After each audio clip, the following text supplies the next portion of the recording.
เด็กมายืนไม่ได้ถ้าหมามายืนนี่ดิหมามันเต็มฉี่ใช่ไหม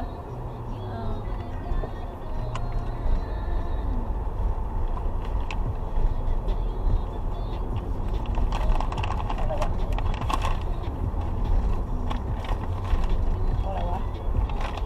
ขนาดต้องตั้งตรงขนาดนี้ใช่เหรอไม่จะขับไม่ได้เลยตั้งเอาให้เปลี่ยนมั้ยไม่ใช่ไม่ได้ไปโดนอะไรของนิชาเลยให้เปลี่ยนนะให้เปลี่ยนจากไหนอะมือไปโดนเปล่าหรือว่านี่ไม่เปลี่ยนเกี่ยวใช่ไหมมันเปลี่ยนจากอะไรเป็นอะไรอะฮะมันเปลี่ยนมันเองเหรอไม่จับเลยอาจจะแบบไอ้ความร้อนอ่ะมันไปโดนเปล่าความร้อนเลยใช่มืออ่ะมีเหรออย่างระยะไกลอ่ะทั้งยังไม่จะสัมผัสเลยมันใช้แบบใกล้ๆมันก็เปลี่ยนเลยไม่มีเลยไม่รู้เหมือนกันพี่จ๋าไม่อะไรพี่จ๋าอยู่แถวนี้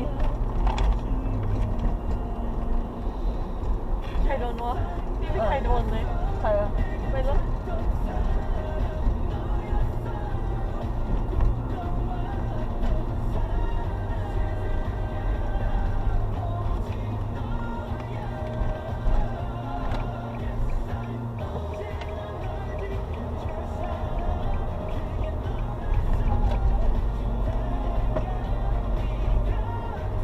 ต้องไป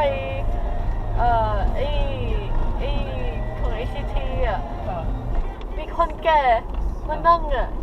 texting driving อยู่คนแก่ในติวเตอร์เหรอdriving อ่ะตอนนี้ฉัน driving ไปมาถึงขับรถไปเทคไปอ่ะคนแก่มา texting driving อยู่แดงหน่อยอ่ะแดงมากเลยแบบผมสีขาวเลย